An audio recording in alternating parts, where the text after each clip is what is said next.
Thanks for staying with us. Before we bring in our guests, I was going to take a few comments on our last topic, so we just wrap up on that. Yes. Mara? I have Chigozie Magdam says, marriage is diverse like culture.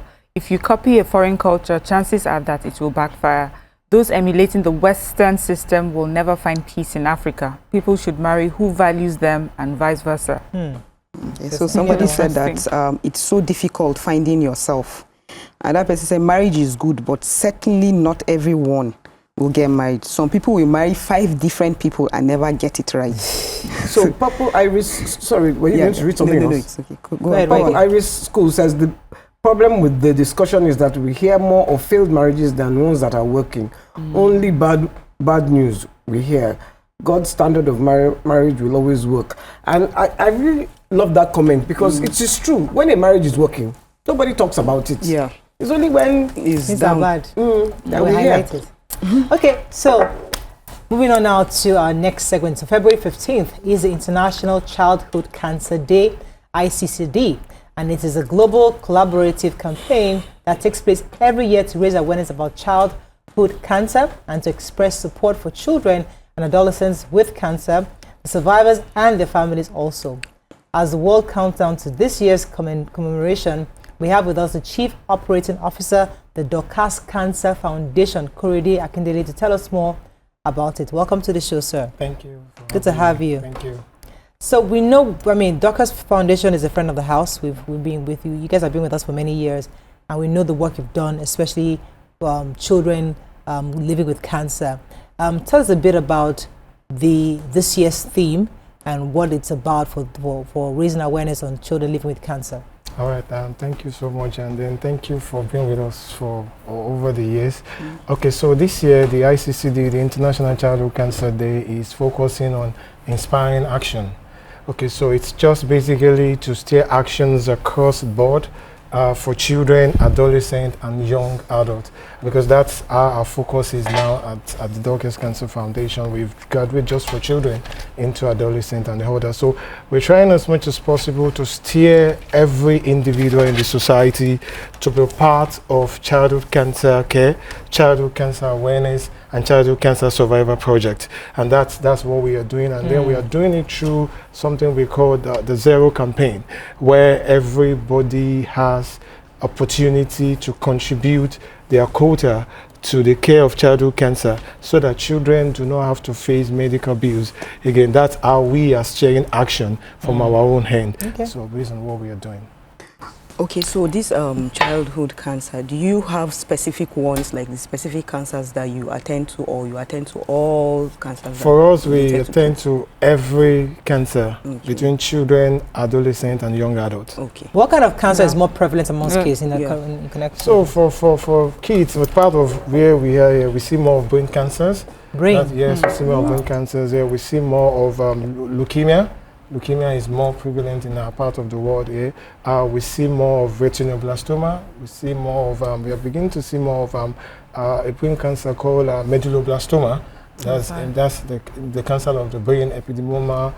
We see more of Wilms tumor. That's the cancer of the kidney. So these are prevalent cancers that happen among us here. But so much things that is important is picking the signs early and presenting these children, because today we talk about survivor because of cases that has been presented early and we've seen them come out of it. So just based on what you've seen, and the work that you're doing, is there anything you think we're doing differently that's causing the prevalence of these cancers, or is it just life? And you said you're saying that bring children early when you see signs. The thing is, when you're a child, you don't think that a child is cancer. You think it's malaria or typhoid at most, or a headache.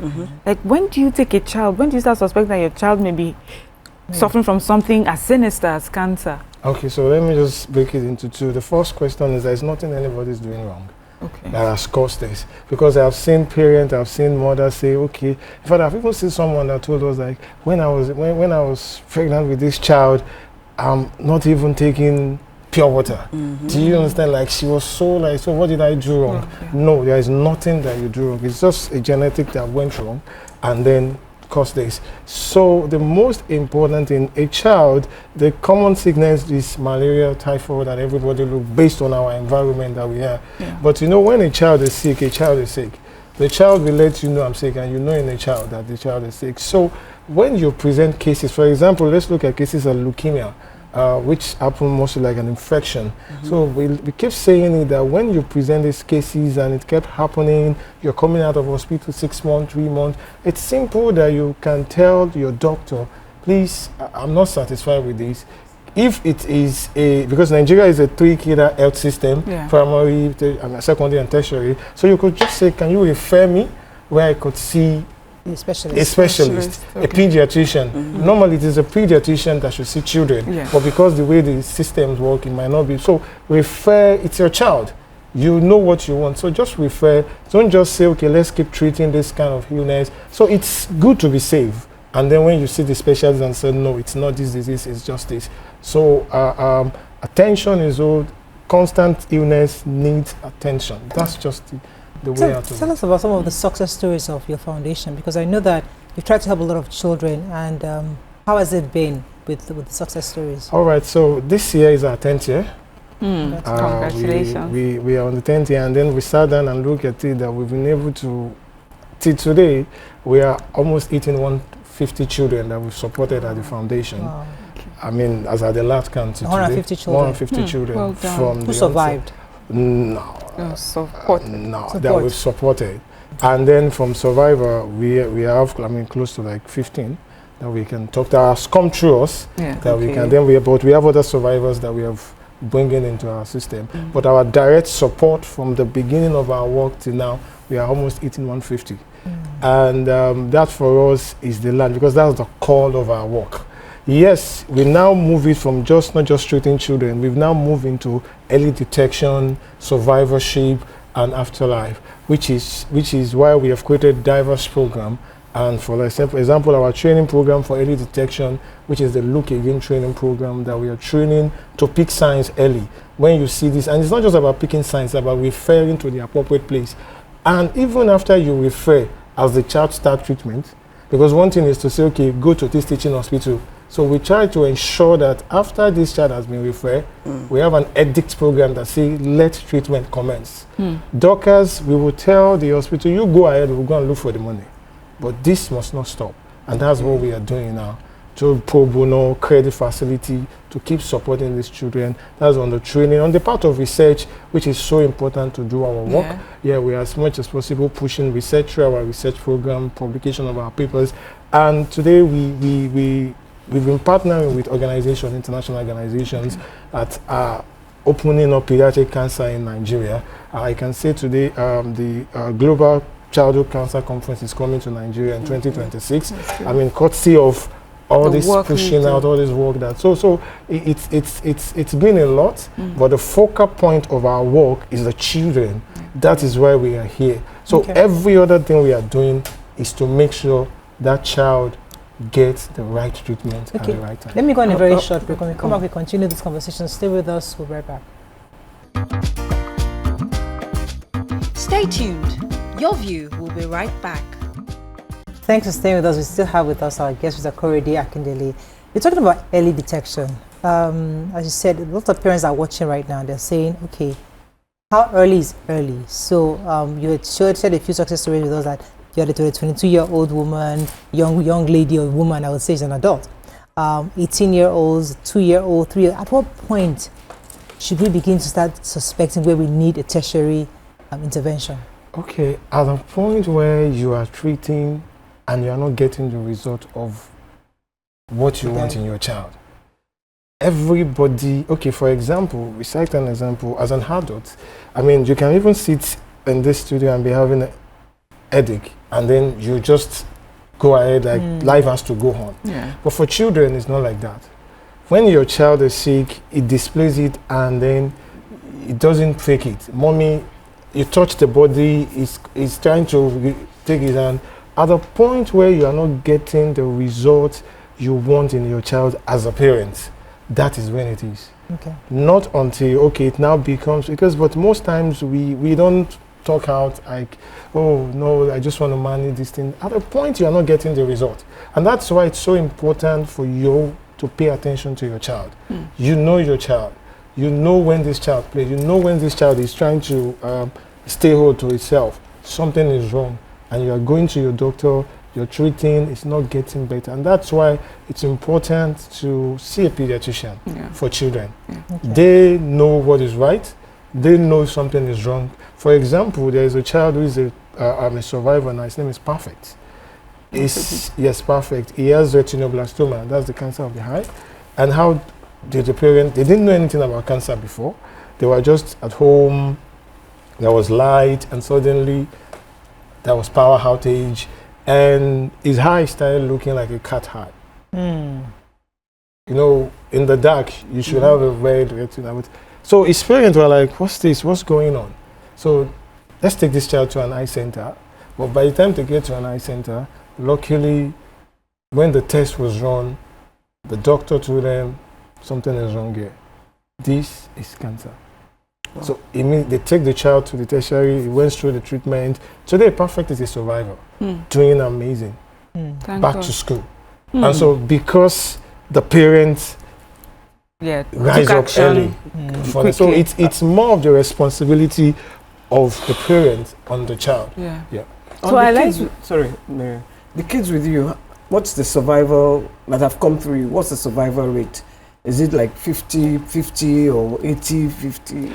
Okay, for the system, I mean, in this part of the world, Nigeria and then sub-Saharan Africa and African countries, it's not like the developed country whereby we have 80 to 90%, but in this part of the world, we are still around 40-30% survival rate. Yes, there are some cancers like Wilmstroma, which is nephroblastoma, cancer of the kidney.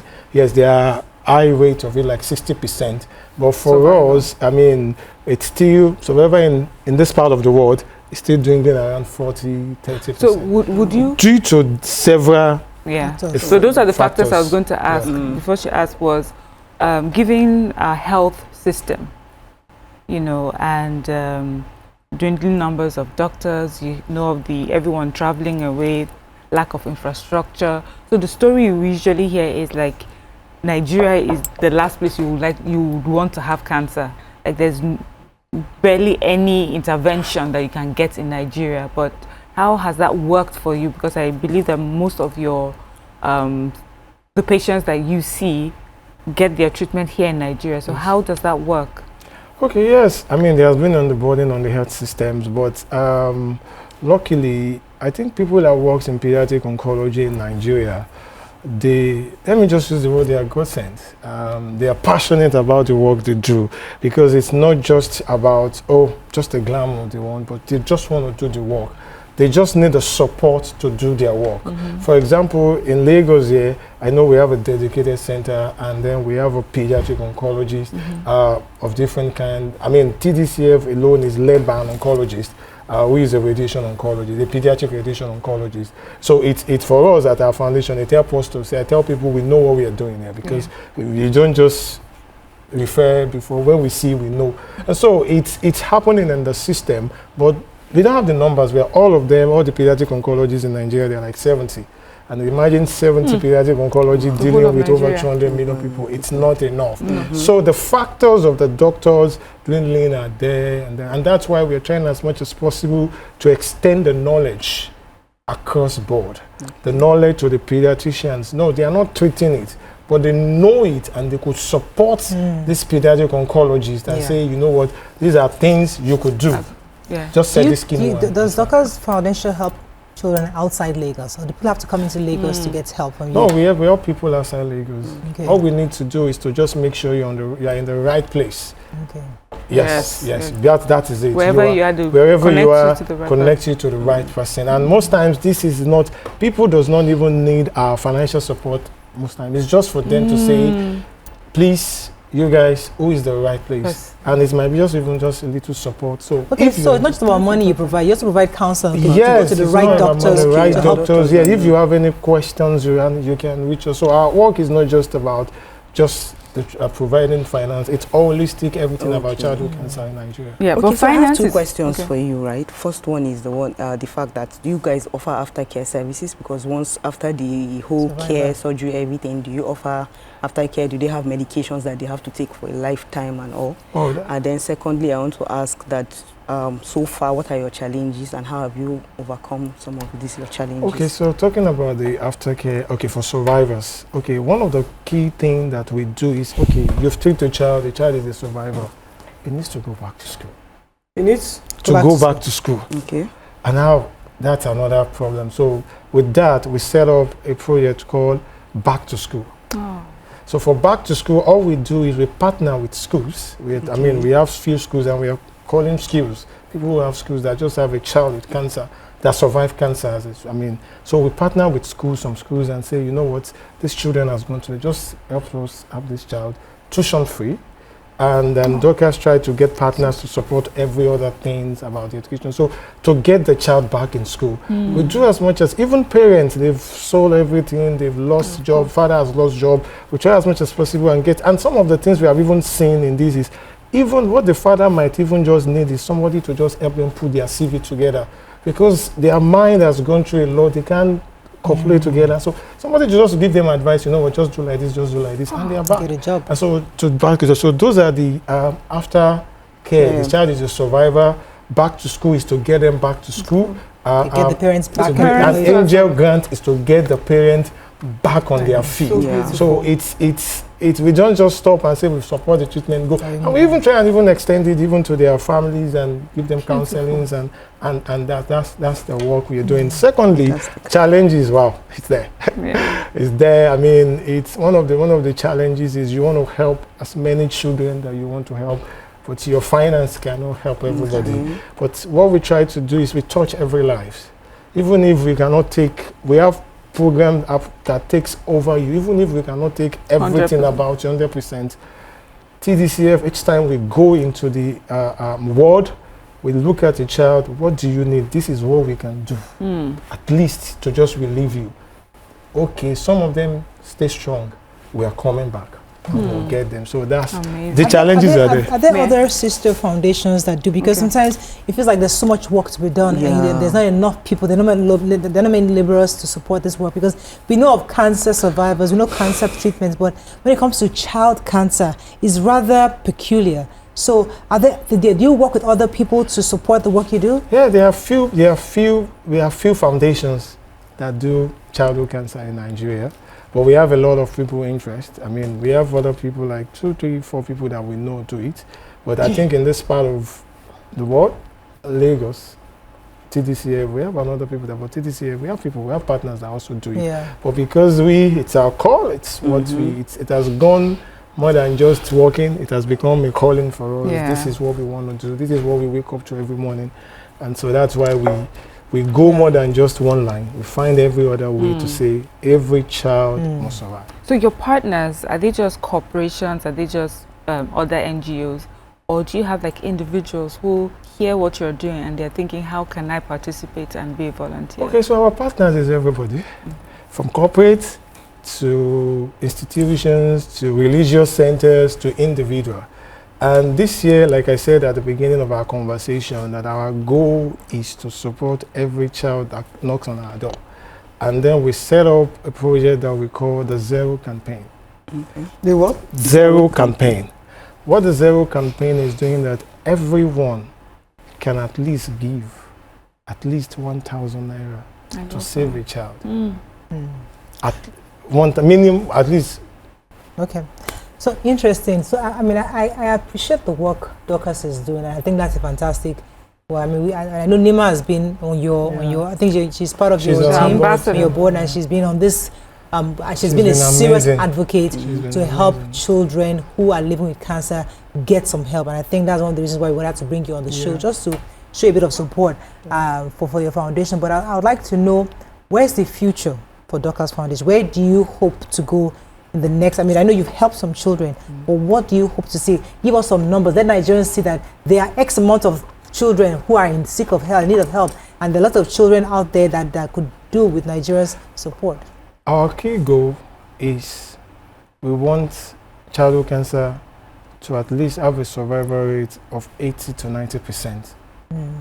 And that's our goal. That every child that has cancer in Nigeria we can have a large pool of survivors the way the global world is and say these are a chunk of survivors. So currently we are at about 40%. Yeah, 40, 30%. And that's not a good figure. That's not a good figure. And then for Dorcas Cancer Foundation, one day we have our own dedicated pediatric cancer center where children have the best care in the world.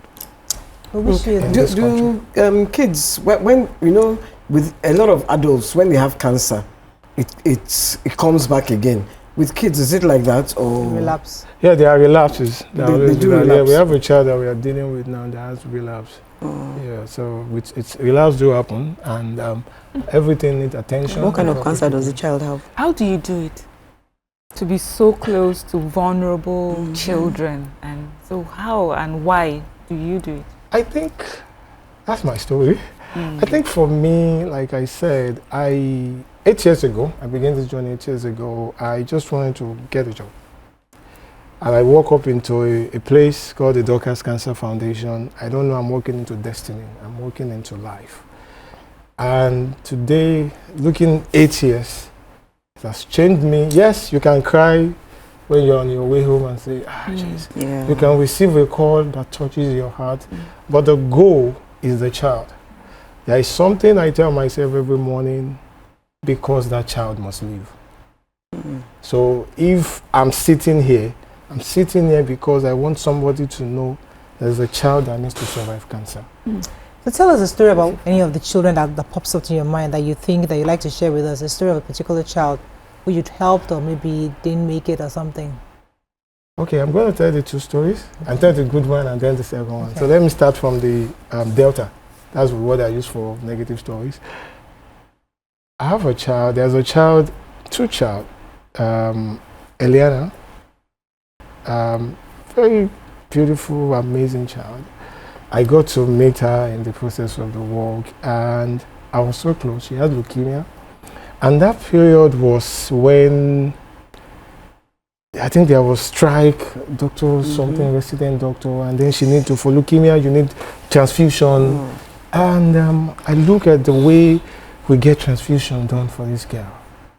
We will move from mainland to highland to get transfusion. Carried platelets on a bike. Then bike was still, I see the father, the mother, even my TDCF staff, everybody pushing through. I remember we had to carry the child from Lagos to Ogun State for transfusion, and she passed. So while we are standing and talking, the mother wanted to jump from the window of the hospital, like 3 stairs down. So somebody just looked back, and 3 people talking, we all just grabbed her. So for me, that moment was like, no, we have to do this. Yeah. Korede, this is not a job, this is a calling. This is what you are called for. You are called to come and bear a burden here.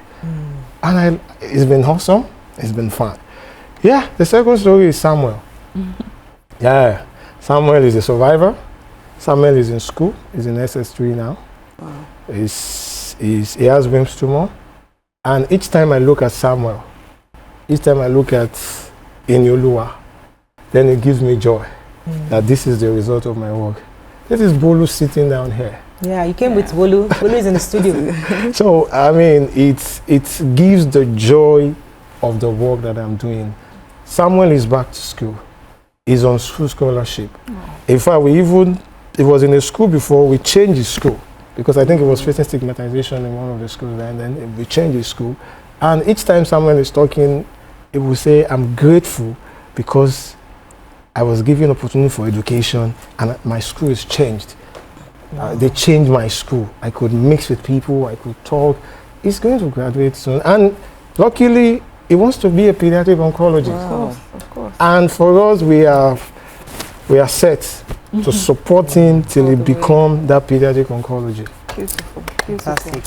Congratulations to you. I mean, that's very hard for me. I'm not sure anybody here is not crying. But I mean, I actually feel there's a shock with that when you hear you call out their names. Yeah. That means it's personal. It's real. Yeah. These are human beings. Yeah. And I really hope that more children get an opportunity to be helped Yeah. as you have done for others. Thank you. Unfortunately, that's all we can take. Wow. Thank you so much. Thank you very much for coming on our show today. Thank you for giving us this privilege Yes. every We always do. year, I mean, every time. It means a lot to us at Yes. the foundation. Yes. Thank you so much. Nima is always on our case. Yeah. So trust me, so we have to Yeah. just bring about me. I know she's a major advocate for you guys, but Yeah. definitely we'll do everything we can to support the work you do and see how we can also come and say hello to some of the children. We're looking forward to Yeah, that. yeah. We're looking forward to that. That is all we can take on today's show. Hope you learned a few things as we have. Have a great day. We'll see you tomorrow. Bye for now.